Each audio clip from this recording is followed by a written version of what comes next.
Hi, this is Dorothy Smith, and this is the 5th project. There's the carrier sheet for all those leaves and flowers that you see there. I am speeding this up just to, I'm kind of deciding where to put the flowers and put them in place before I stick them down. So this is more of a traditional color palette for Christmas.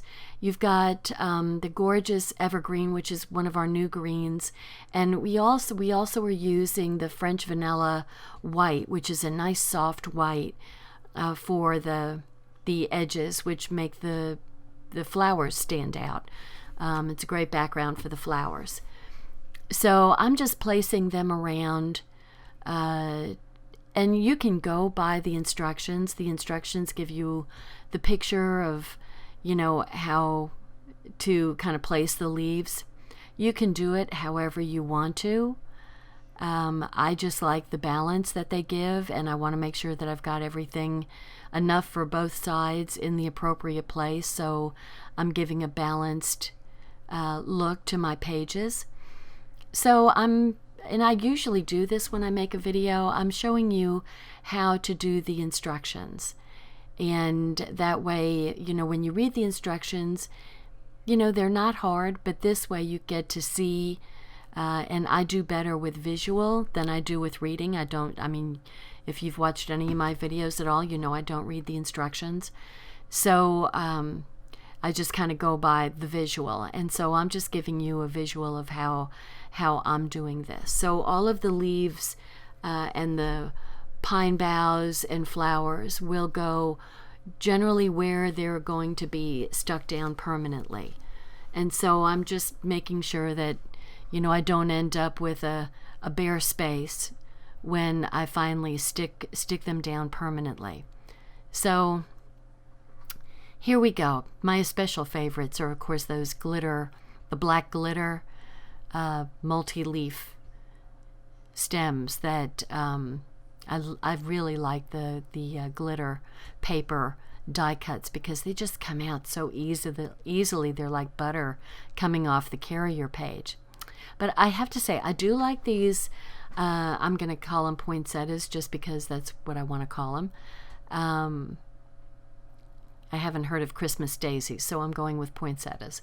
So I'm just putting the second side down so I kind of know, how many pieces to put on each side, and to make sure that it's kind of balanced looking. You want to have your things balanced just so your eye doesn't keep on going to the heavier side or to the blank space, the negative space that is just screaming, put something in me, please, fill me up. So this is making sure, number one, that I use pretty much all of the pieces that came on the carrier sheet and were giving the look of the page that I really like.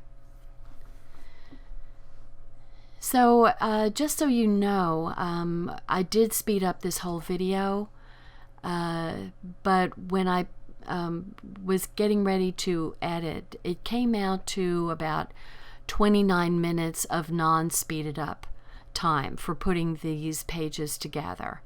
So that didn't count the, maybe 5 or 6 minutes it took to pop the things off of the carrier sheet, the flowers and leaves. So, you can kind of look at about, say, 35 minutes to put these 2 pages together. So that's not really too bad for having your nice Christmas kind of traditional look. And we've got some little banner flags there and a little flower that goes with that. And, of course, you've got to have your journaling here. Now, one of my scrapbook ladies I've been scrapbooking with her for 15 years, told me that she's never used, hasn't journaled any of her pages. And I thought, oh man, I can't remember anything. And so anyway, she said, I don't do it because I can't stand my handwriting, and so I just haven't put anything down. And so I told her a technique that I used, because I don't like my handwriting either. But what you can always do is type it in a script font, and then I even print on vellum paper, so you get a nice translucent background, and that works as long as your background isn't too dark. But you could put it on a piece of French vanilla, for instance, and put it there instead of those strips. Now, everybody in scrapbooking says your handwriting is your handwriting, and at some point, your great-grandkids can look and say, that was her handwriting then. And, I mean, I can tell you, I looked at my mother's scrapbook, and she's since passed, but she was 93 when she passed. 4 years ago, and her handwriting and her sister's handwriting in their scrapbooks was just beautiful. I mean, they had really pretty handwriting compared to, when they were in college and high school than what I had at that age. And so they learned beautiful handwriting. But anyway, I don't like my handwriting either, but I do put some of the things in my writing. But you could always now, and I recently went on a webpage called Dafont, D-A-F-O-N-T, and you can download some absolutely beautiful script fonts that are free fonts. You can download them to your computer. I found a new font that I had never heard of before called Ants Valley, A-N-T-S. What a weird name, right? But holy moly, what a beautiful font. So I did it for making some name tags for a retreat that Sylvia and I had, my downline. Anyway, we had a ball, and we collected $240 for an Operation Smile thing. We were so happy. Anyway, I'm not talking about this Cedar and Pine at all, but we just really were thrilled that all the ladies came through, and we had a silent auction and a out loud auction and a regular auction, and it was great fun. It was crazy, but great fun. So anyway, we were real happy to give a little kid a smile. Made me smile. Actually, it made me cry, but don't tell anybody. Okay, so here we go. I'm putting our picture frames, our mats in place, and you can kind of use the lines there and even them up to, the same little place to get them straight. You don't have to measure anything necessarily. The banners there were die cuts. And here we go with the stickers coming off of this wonderful sticker sheet. That's one of the best things that Close to My Heart has done, is the new 12 by 12 sticker sheets. I am just completely in love with these pages. Oh, and that great bow. That's one of the embellishments that comes with this kit, are those super cute bows. You can also buy them separately. Now, Cedar and Pine, the Cedar and Pine kit, and also another series that I'm going to do is Holly Jolly, which are more traditional Christmas colors. These are available from November 1st till December 31st in the catalog. And, so you could buy the kits now and then put them together after Christmas if you want. But I'm just getting everything ready prior to Christmas. So it's like it's kind of like once Christmas is over, I'm kind of over Christmas. So that's why I'm doing them early. Anyway, so that came out real cute with that, the stickers saying Noel. Okay, so I'm cutting off the extra florals that kind of fell off the page. So this is called a bleed, when things just are, come off the page. So there we go. And, it came out. I think it doesn't look weird that the flowers were cut off or anything. So on to page 2. And I will go ahead and put my mats down. So this is for 3 by 4. The other picture was for a 4 by 6. So these are 3 by 4s going on there. And then you've got your journaling strips down below. So this is for 4 pages. Now, if you all have way more Christmas pictures, you can always use our page protectors that have pockets for 4x6 and 3x4 pictures. And so you have your kind of fancy pages in front, and then behind, if you want to add more pictures because you can't throw anything out, which that's a problem with all of us, so it's not a problem. That's why we have our page protectors that hold 3x4 and 4x6 in both orientations.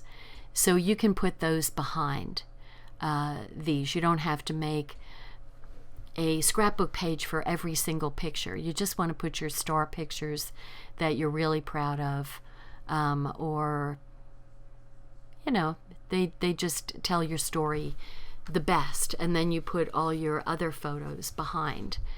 You know, that's totally okay, and, you know, frankly, we all do it. Or you can use flip-flaps, and I think I need to make a video doing flip-flaps. It's been a long time, I think, since I've done a flip-flap video. But those are little pockets that you can put on your actual scrapbook pages, and you could kind of make a waterfall. And I'll show you how to do that, but it's a super easy thing to do, and the flip-flaps give you the ability to put more pages than just what's on your mats there. So instead of having, you know, 4 pictures there, a 4x6 and 3 3x4s, you could put multi-pictures on there. You could put multiple 4x6 flip-flaps and multiple 3x4 flip-flaps, and that would be super cool. It's either flip-flaps or the page protectors for extra photos. So, okay, so what I'm doing here is kind of putting down the greenery mostly first and the branches first. Maybe I decided that was an easier thing to do, is to put all the leaves down first, and then you can put the flowers on top of them. You know, if you put the flowers down, then you're having to tuck the leaves up underneath the flowers. So it really makes more sense to put your leaves down first. Oh, I do love that black branch that has the multi leaves on it. That's very cool. I just shortened one to kind of fit under there. And I've shortened another one, because that's like the perfect corner right there. And you want to, for those, you want to have the branches end with the leaf. I don't think that would look so great cut off, personally. So here I am placing, not everything is getting popped up. Some things will get popped up and some things will be flat. So it kind of depends on what you want to do. If you want to have more dimension, then you can add more pop-up flowers. That's totally okay. There we go. See how the flowers really fill in. It's really, really best to put the leaves down first and then put your flowers down. That's definitely the best thing to do. So it looks like mostly I'm just doing, I must be tired, where I'm mostly just putting the poinsettias down flat. If I had energy, then I think I would have popped them up. Oh, I do love those flowers. And I'm putting the little journaling strips down. And like I said, if you wanted to print something out on, you know, either paper or vellum, then you could put a background of French vanilla for the vellum so the lettering sticks out. You can read it. But the strips are okay too. But it would be a very nice place to put a nice piece of the white French vanilla right there. Could put a longer story than the little skimpy journaling strips. So, there we go. There's my And I think what I wanted to show you is that there were quite a few stickers left, even after doing all of these pages, 5 projects. So it's a two-page layout and then 4 single-page layouts. And there was a bunch of stickers left to make more pages with, or even some cards if you chose. So there's my layout. Came out cute. I'm very happy with it. And I think I went back and put some red stickles on some of the centers of the flowers. Thanks for watching. Bye now.